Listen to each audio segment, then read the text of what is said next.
Bismillahirrahmanirrahim. Assalamualaikum warahmatullahi wabarakatuh. Yang terhormat Bapak Musawir SHMH selaku dosen pengampu mata kuliah alternatif penyelesaian sengketa. Perkenalkan, nama saya Amanda Asila, NIM H1A1233033, Prodi Hukum Bisnis, Fakultas Hukum, Universitas Megarizky Makassar. Pada kesempatan kali ini, saya akan mempresentasikan materi dengan judul jenis-jenis penyelesaian sengketa yang dapat diselesaikan melalui mediasi. Materi ini saya susun berdasarkan hasil kajian dari berbagai sumber yang relevan dan semoga dapat menambah wawasan bagi kita semua. Sebelum melanjutkan ke materi utama, di sini saya terlebih dahulu akan menjelaskan sedikit tentang alternatif penyelesaian sengketa. Alternatif penyelesaian sengketa adalah cara-cara penyelesaian sengketa di luar pengadilan atau non-litigasi yang dilakukan dengan bantuan pihak netral agar pihak yang bersengketa dapat mencapai kesepakatan bersama secara sukarela. Selanjutnya, bentuk-bentuk alternatif penyelesaian sengketa. Yang pertama, negosiasi, yaitu proses komunikasi langsung antar pihak untuk mencapai kesepakatan secara sukarela tanpa adanya pihak ketiga. Yang kedua, mediasi, yaitu proses di mana pihak ketiga yang netral atau mediator membantu para pihak mencapai kesepakatan. Yang ketiga, konsiliasi, yaitu mirip dengan mediasi, tetapi konsiliator dapat memberikan usulan penyelesaian tapi tidak mengikat. Yang keempat, arbitrase, di mana para pihak menyerahkan penyelesaian kepada arbiter majelis arbitrase. Selanjutnya, kelebihan dan kekurangan alternatif penyelesaian sengketa. Kelebihan dan kekurangan alternatif penyelesaian sengketa. Kelebihannya yaitu cepat, murah, rahasia, fleksibel, dan menjaga hubungan baik. Kemudian kekurangannya, tidak semua sengketa cocok untuk alternatif penyelesaian sengketa, misalnya pidana dan hak mutlak. Kemudian hasilnya tidak selalu bisa dipaksakan kecuali arbitrase. Kemudian ada potensi ketimpangan kekuasaan antar pihak dalam negosiasi. Selanjutnya, jenis-jenis sengketa yang umum diselesaikan lewat alternatif penyelesaian sengketa. Yang pertama, sengketa bisnis. Yang kedua, sengketa ketenagakerjaan. Yang ketiga, sengketa konsumen. Yang keempat, sengketa perdagangan internasional. Dan yang terakhir, sengketa lingkungan dan perizinan.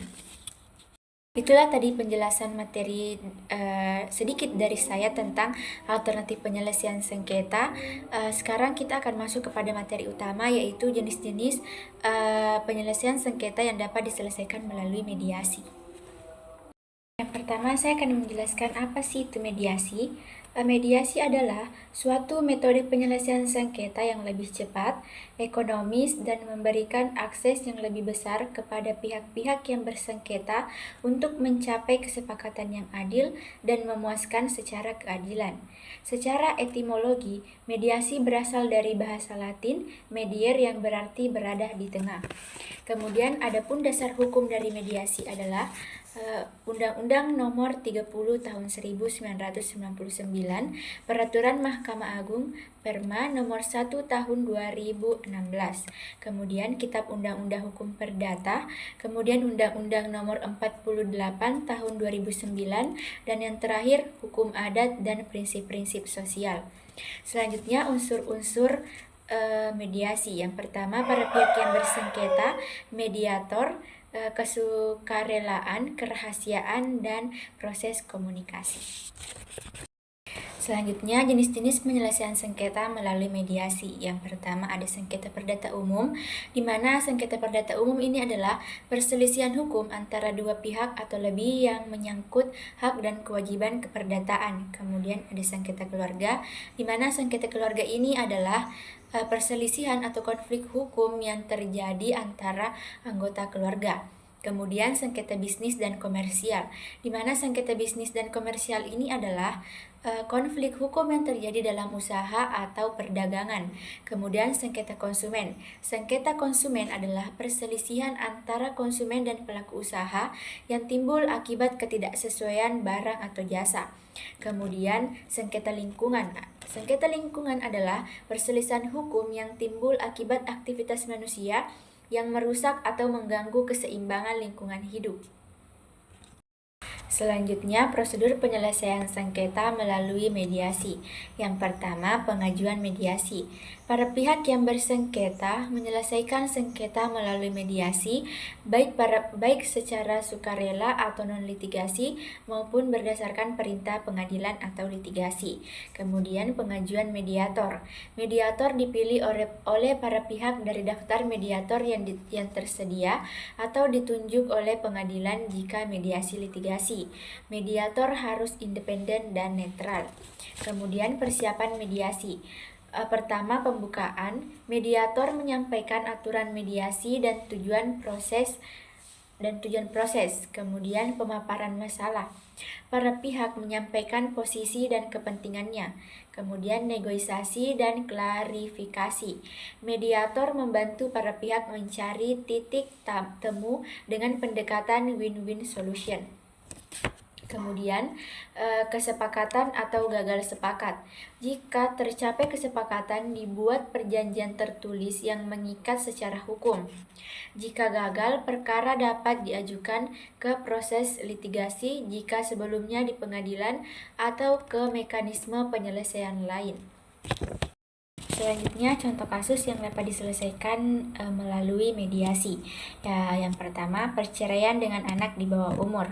Pasangan Andi dan Lisa akan bercerai setelah 8 tahun menikah. Mereka memiliki 2 anak, umur 6 tahun dan 4 tahun, dan aset berupa rumah, mobil, dan tabungan senilai 800 juta. Isu utama dalam kasus ini yaitu hak asuh anak, pembagian harta gonogini, nafkah anak, dan mantan istri. Proses mediasinya, sesi pribadi, mediator bertemu terpisah dengan masing-masing pihak untuk memahami kepentingan dan kekhawatiran pribadi.